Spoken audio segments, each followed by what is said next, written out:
আয় বাড়াতে আলো জেলে চন্দ্রমল্লিকা চাষে বৈজ্ঞানিক পদ্ধতি অবলম্বন করেছেন পাঁশকুড়ার ফুল চাষিরা। পূর্ব মেদিনীপুরের পাঁশকুড়া ব্লকের ফুল চাষ বিখ্যাত। এই খ্যাতি শুধু রাজ্য নয়, রাজ্য ছাড়িয়ে পৌঁছেছে দেশেও। পাঁশকুড়ার কিরাইকে ভ্যালি অফ ফ্লাওয়ার বলা হয়। এই ফুল চাষকে কেন্দ্র করে যেমন চাষিদের অন্য সংস্থান হয়েছে, তেমনি বেড়েছে পর্যটন। পাঁশকুড়ায় মূলত চন্দ্রমল্লিকা ফুলের চাষ হয়। আয় বাড়াতে পাঁশকুড়ায় চন্দ্রমল্লিকা চাষে বৈজ্ঞানিক পদ্ধতি অবলম্বন করেছেন এখানকার ফুল চাষিরা। ফুল চাষে শুধুমাত্র সার এবং জল দিয়েই চাষ করা হয় না, বৈজ্ঞানিক পদ্ধতিতে সারা রাত আলো জেলে চারা গাছকে বড় করে তোলা হয়। কারণ চারা গাছ বড় না হলে তার থেকে পর্যাপ্ত ফুল পাওয়া যায় না। এই চাষ করতে গেলে বিঘে প্রতি 3 থেকে 4 লক্ষ টাকা খরচ হয় চাষিদের। ফুল ফুটলে সেই ফুল বিক্রি করে বেশ কয়েক লক্ষ টাকা আয় করতে পারেন চাষিরা। রাতের বেলায় যদি পাঁশকুড়ায় নস্কর দিঘি জানাবার এলাকায় গেলে দূর থেকে দেখা যাবে কয়েক হাজার সাদা আলো জ্বলে রয়েছে। মূলত কৃত্রিম ভেজ হালক সংশ্লেষ প্রক্রিয়া বাড়াতে এইভাবেই ফুলের চাষ করে চলেছেন পাঁশকুড়ার ফুল চাষিরা। বলছি, এই যে মল্লিকা চাষের এটা পদ্ধতিটা কি? রাত্রে বেলা লাইট জেলে যে পদ্ধতি, এটা কি পদ্ধতি চাষ হয়? রাত্রেবেলা মূলত আমরা লাইটটা জ্বালার কারণ বলছি, কারণ এই লাইটটা জ্বালা থাকলে গাছে গ্রোথ হয়। রাত্রেবেলাও খাবার যেমন খায়, দিনের বেলাও খায়, ঠিক আছে, যাতে গাছটা গঠনটা ভালো থাকে, ফুল আসে না, দেরি করে ফুল আসে। লাইট বন্ধ করার মিনিমাম 45 দিন পরে আমরা ফুলটা পেতে পারি। টাইম অনুযায়ী খুলে দিলে তাহলে আমরা মার্কেটটাও সেভাবে ধরতে পারি। আর এই মূলত লাইট এই কারণেই দেওয়া হয়, যাতে গাছের গ্রোথ এবং ফুলটাও আমরা টাইমে পাই। মানে একটা সালোক সংশ্লেষ প্রক্রিয়ার মাধ্যমেই এটা কি তৈরি হয় লাইটের জন্য? সালোক সংশ্লেষ মানে দুপুরেও খেতে পারবে, ও মানে দিনের বেলাও খেতে পারবে আর রাত্রেও খেতে পারবে, এরকম ব্যাপার আছে। এই যে চাষ হয়, এটার মানে ফলন কীরকম হয়? খরচ দেখুন, আমাদের কাঠাপ্রতি এখন মিনিমাম খরচ আছে 10,000 টাকা খরচা আছে। কারণ লাইট, বাতাস, সার, চারা মূলত আমরা বাইরে থেকে চারাগুলো নিয়ে আসতে হয়। এবার চারা কখনো 3 টাকা পিস হয়ে যায়, কখনো 2 টাকা, আবার কখনো 50 পয়সা, যেরকম বাজার চাহিদা থাকে সেই হিসাবে আমরা পাই চারাটা, ঠিক আছে। আনুমানিক 10,000 টাকা তো খরচা আছেই। লাভ বাজারের উপর ডিপেন্ড করে ওটা, কারণ বাজারে কখনো বিক্রি ভালো থাকলে, মানে টান থাকলে, তাহলে আমরা পাই কিছু লাভাংশ দেখতে পাই। আর যদি না হয় তো, বাজার যদি খারাপ হয় তখন প্রচুর ক্ষতির সম্মুখীন হতে হয়। একটা জিনিস দেখা যায় যে বিভিন্ন জায়গায় পেটি করে এটা বাইরের দেশে বাইরে যাচ্ছে, কোথায় কোথায় বাইরের শহরে, যেমন আমাদের মুম্বাই, দিল্লি, হায়দ্রাবাদ বা আরও অন্যান্য জায়গায়, আমরা উড়িষ্যা, আরও অনেক জায়গা আছে যেগুলো জয়পুর এইসব পাঠানো হয়, রাজস্থান।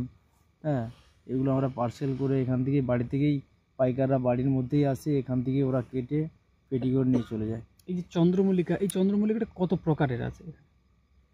হলুদ আছে, আর একটা সাদা আছে, এবং এর ছোটো জাত কিছু আছে যেগুলো যেমন বাতাসা, বা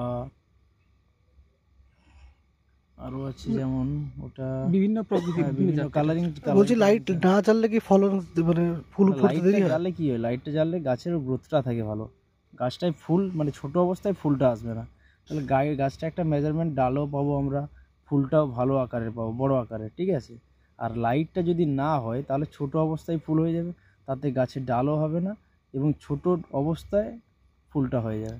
আর এটা লাইট আরেকটা মূলত কারণ, আমরা বাজার ডিপেন্ড, মানে যেটা আমরা ধরুন আমরা একটা মার্কেটে নিয়ে যাব, এই লগন আছে, ঠিক আছে, এই লগনে আমরা ভাবছি এটা আমি 1 জানুয়ারি তুলবো ফুলটা, তাহলে 1 জানুয়ারির আগে আমি যদি 45 দিন আগে যদি আমি লাইটটা বন্ধ করে দিই, তাহলে সেই টাইমের মধ্যে আমরা ফুলটা বাজারের মধ্যে নিয়ে আসতে পারবো, তাতে আমরা মার্কেটে একটা ভালো পেতে পারি, এই আশা রেখে লাইটগুলো দেওয়া হয়। পাঁশকুড়ায় তো বন্যার ফলে তো অনেকটা ডুবেছিল, সেই জায়গা কীভাবে রিকভার করছেন? দেখুন, এই বন্যা হয়ে যাওয়ার পরে আমাদের প্রচণ্ড পরিমাণ ক্ষতি হয়েছে, ঠিক আছে। প্রথমত আমরা অনেক টাকা দিয়ে চারা লাগিয়েছিলাম, সেগুলো তো সব নষ্ট হয়ে গেছে, আবার ঘুরে আমরা চারা আবার লাগিয়েছি। তো আমরা টাইমে সেটা থাকলে এখন হয়তো ফুল কাটা হতো, কিন্তু সেটা তো নেই, ওই জন্য লেট করে অনেকটা চাষ হচ্ছে। আপনার নাম? কৃষ্ণ অধিকারী। অমর অটোমোবাইলস ইয়ামাহা মোটরবাইক কোম্পানির অথরাইজড ডিলার, বেলদা, পশ্চিম মেদিনীপুর। অমর অটোমোবাইলস, আমাদের এখানে পেয়ে যাবেন ইয়ামাহা কোম্পানির সব মডেলের মোটরবাইক ও স্কুটার। প্রতিটি কেনাকাটায় থাকছে আকর্ষণীয় উপহার, থাকছে স্পট ফাইন্যান্স, স্বল্প ডাউন পেমেন্ট, চেক ছাড়া ফাইন্যান্স ও 0% সুদের হারের ব্যবস্থা। তবে আর দেরি কেন? আপনার বাড়ির কাছেই আজই চলে আসুন ইয়ামাহা কোম্পানির মোটরবাইকের বিশ্বস্ত শোরুম অমর অটোমোবাইলস। ইয়ামাহা মোটরবাইকের অথরাইজড ডিলার, বেলদা, পশ্চিম মেদিনীপুর।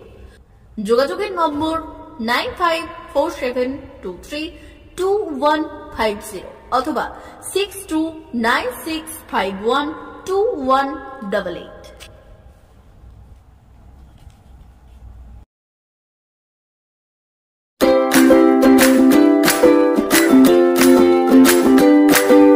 নমস্কার, অমর অটোমোবাইলসে সবাইকে স্বাগত জানাচ্ছি।